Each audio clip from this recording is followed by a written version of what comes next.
Hello, I'm Calvin Morris, and today I'm gonna roll back the clocks to do some rollback TV. And the reason being was that, if you've watched any of my previous episodes, you know I haven't been particularly well for the past couple of weeks. And whilst I was here lounging on my sofa going, "Oh, help me, help me," I decided to chuck on one of my favourite TV shows, and that's why I'm here today. I'm going to talk to you about my top 5 favourite episodes of Lois and Clark, The New Adventures of Superman. First of all, we should talk about the series as a whole. The series here in the UK premiered on January the 8th, 1994 on a Saturday night at 6 o'clock. Now, here in the UK in 1994, whilst we had satellite, the top shows were being broadcast on terrestrial TV, which meant that it was either going to be on BBC One, BBC Two, ITV or Channel 4. Those were the top main channels, with BBC One being the premier channel. Now, Lois and Clark was broadcast on a Saturday night at 6 o'clock on BBC One. Here in the UK, you could not get a bigger slot, and it was occupied by Lois and Clark. The show, what I like about the show is that a friend of mine who reads comics wasn't that keen on Lois and Clark. He wasn't keen on the show, and we sat down and we had a bit of a talk about it, and I suggested to him that he's looking at it all wrong, because he was coming at it from the comic book point of view and going, well, Superman wouldn't do this, or this character's not that, and that character's not this. And I was going, well, yeah, but this is an Elseworlds story. This is an Elseworlds universe of Lois and Clark. It's not Earth Prime, it's not Earth 2, it's not Golden Era. It's its own universe, it's its own Elseworlds story. And from that moment on, he kind of went, yeah, okay. So it's not trying to reboot the characters or anything like that, it's just telling this whole other universe story. And then from there on, he got it. So let's talk about the show. Stars Dean Cain, Terry Hatcher, Lane Smith, John Shea. First of all, let's talk about Dean Cain. Dean Cain Superman can do anything. I mean, in this show, it was a light entertainment show, which is just created for Superman, when you think about it.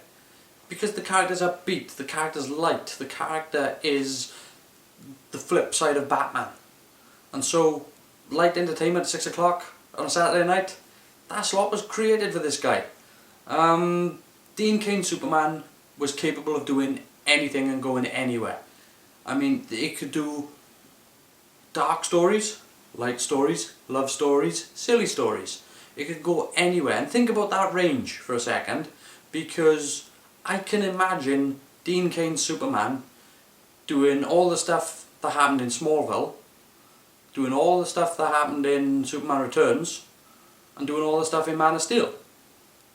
But I can't imagine Tom Welling, Brandon Routh or Henry Cavill Superman being in Lois and Clark, because they're very, very limited characters, particularly in Man of Steel. Man of Steel is so downright dirty and gritty, I can never see him being upbeat, which is a shame, because that's who the character is. It's one of the biggest problems I have with Man of Steel, is that he's not that optimistic. And that's one of the things that I loved about Lois and Clark, was that Superman in Lois and Clark was forever the optimist. Let's talk about Terry Hatcher's Lois Lane. For me, probably the greatest Lois Lane of all time. I mean, there's only Dana Delaney, really, which I would put near.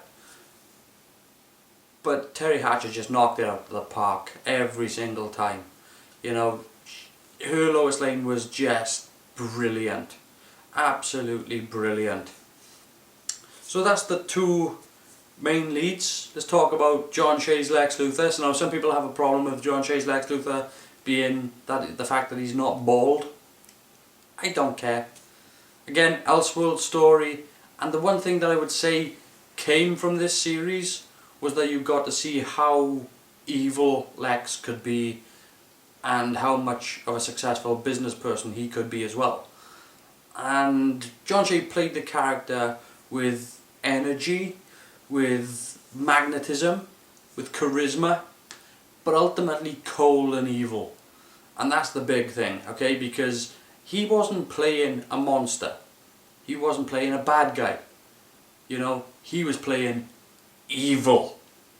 Evil.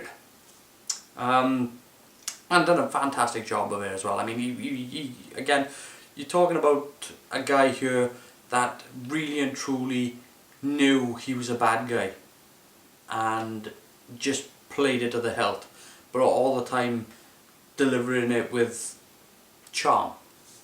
So let's get down to it and talk about my top 5 episodes of Lois and Clark. So let's come in with number 5, which is the episode Ultra Woman. Love this episode. Love this episode. It's an all-round fun story, which is basically about character role reversal. You know, Lois Lane, during a freak accident, gets transferred. Well, not really a freak accident. It's, you know, deliberate, but she's the transference was accidental. They weren't expecting it to happen, and she gets all of Superman's powers, and he's left mortal. Now, given that Superman's powers comes from his physiology of being a Kryptonian in our environment, not really sure that actually worked, but if we're going to bring physics into this, the entire series falls down. So let's not, okay? Okay, she gets his powers, end of. It's basically role reversal, but it's a fun story. I mean, it really is a fun story. To see the character of Lois Lane having to cope with what it's like to be Superman, and to get a better understanding of what Superman goes through, you see it through Lois Lane's eyes. And she starts breaking down because of it, because she can't cope with the disasters, with having to know that you can't save everyone. And she gets a better understanding of Clark from this episode. She gets a better understanding of just how great Clark is, to be able to realise that he can't save everyone and to still do what he does. Just a fantastic romp of an episode. Anyway, that's my number 5. Number 4 is Tempest Anyone. Now, I like this episode because it's, again, we're talking about Elseworlds. This is a parallel universe story. What I like about this episode, Lois gets transported to a universe without Superman. There is no Superman. There's a Perry White, there is a Jimmy Olsen, there is a Clark Kent, but there's no Superman. Clark's engaged to Lana Lang, and he's still doing Superman things, sort of, but he's doing it in the dark. He's doing it where no one can see him, and he's not letting himself be seen, basically. And this universe is very much, you can see the difference in Metropolis. They've done a good job of redressing the sets and sort of making everything look down and dingy. You can see what a world without Metropolis looks like. A world without Superman looks like, not Metropolis, jeez. That'd have been a different Elseworld story. But it was really sort of beaten up and run down, and everything was all guns and violence. And she ends up she takes Clark's side and ends up turning him into Superman. And then you get to see what comes out of that. For me, it was a really fun, new, fresh story. Liked it a lot. It's just a fun episode all round again. Yeah, and that's why it's my number 4. In at number 3 is the episode We Got a Lot to Talk About. This episode, I put at number 3 because even though it's not this sort of adverse story, and there's not sort of this really sort of big villain or anything like that, I put it at number 3 because I believe it's a very important episode, and not just for the series. I think this episode was important for the entire Superman franchise, because this episode was the episode where Lois Lane finds out. This episode was the episode where she reveals she knows Clark is Superman. And from then on the relationship changes. And to me, this episode was ground zero of what shifted everything in the franchise. Now some people could argue, oh excuse me, but they were doing this in the comic books. Okay, yeah, you can make that argument, but more people who work in media, in film and TV, probably hadn't read the comics. They had watched this, and when they were going to go write new shows, produce new TV shows, produce new films, they'd probably still had this in the back of their minds. Having Lois know, putting her inside the gag, meant that the stories could change, the relationships could blossom, and it made a lot more sense that she would know, and suddenly all the character interactions changed, and the whole dynamic of the show changed. And I believe if it wasn't for this episode, you wouldn't have Man of Steel, you wouldn't have Superman Returns, you wouldn't have had Lois Lane in Smallville, and certainly not have her find out before he was Superman. Same thing with Man of Steel. I don't think you'd have had Lois Lane know if it wasn't for this episode. You know, putting Lois Lane on the inside track changed everything, and I believe it is because of this episode.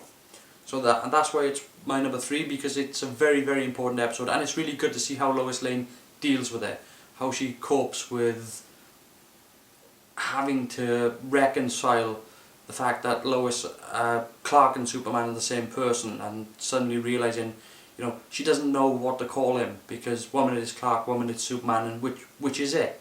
And it's about her dealing with this whole mess and straightening it all out. Anyway, that's my number 3. In at number 2 is the episode Tempest Fugitive. So, yeah, this is my second one on the list that has the same villain in it, in the character of Tempest, but this is his first appearance, whereby he's come back in time with H.G. Wells and ends up revealing himself to be a villain who's going to go back in time to 1966 to kill Superman as a baby. This episode is just fun. I mean, it is so much fun. You go back to 1866 and Tempest ends up facing off against Jesse James. The fun moment where the bartender faints after he sees Clark fly away. They go forward to 1966, and this whole bit where Lois knows he's Superman and he lifts her over a gate, and she's like, got this real look of disdain and disgust on her face, and she, you know, Superman says, you know, what's wrong? And she's like, yeah, you know, there's just all those times when you couldn't do this, you couldn't do that, you couldn't open a pickle jar. And it's just like, these are little fun moments, and for the audience watching, this was an outlet. The fact that Lois knew was just like everybody could go, oh, finally, she knows. And it was just, I mean, it was temporary, you know, it was taken away from us, but it was a temporary sort of that.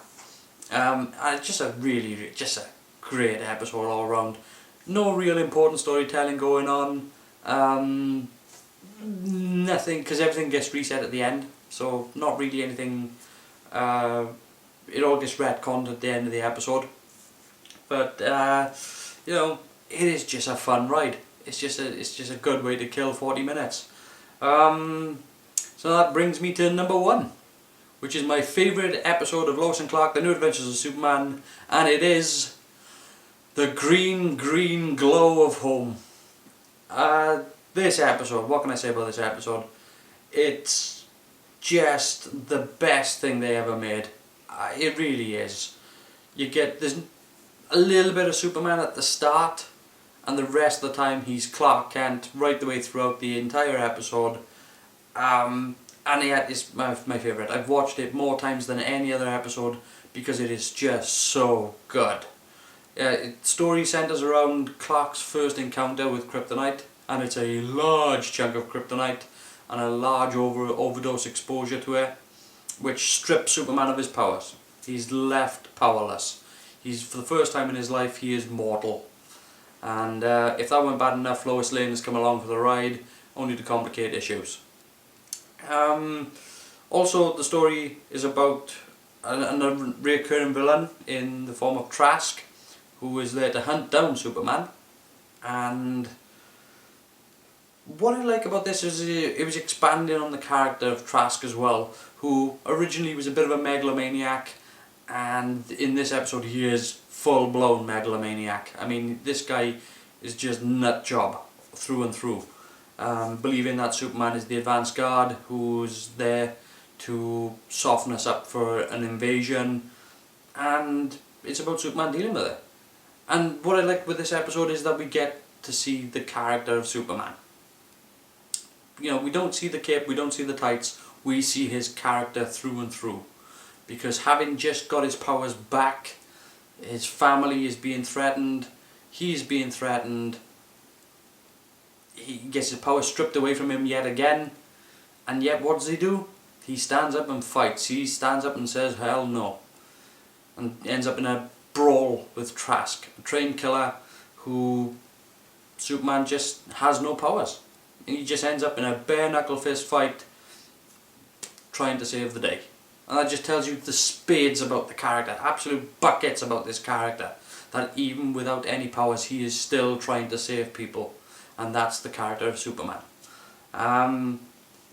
Just a brilliant episode through and through, lots of fun. Anyway, that's my top 5 list, which is Ultra Woman, Tempest Anyone, we've got a lot to talk about, Tempest Fugitive and Green Moon Glow of Home. There's not a lot more I can say about the series really. Yeah, that's pretty much it. Anyway, hope you enjoyed this. What did you think of Lois and Clark, The New Adventures of Superman? And let me know what your top 5 episodes are. Anyway, until next time, I'm Karen Morris, and I'll see you later, guys.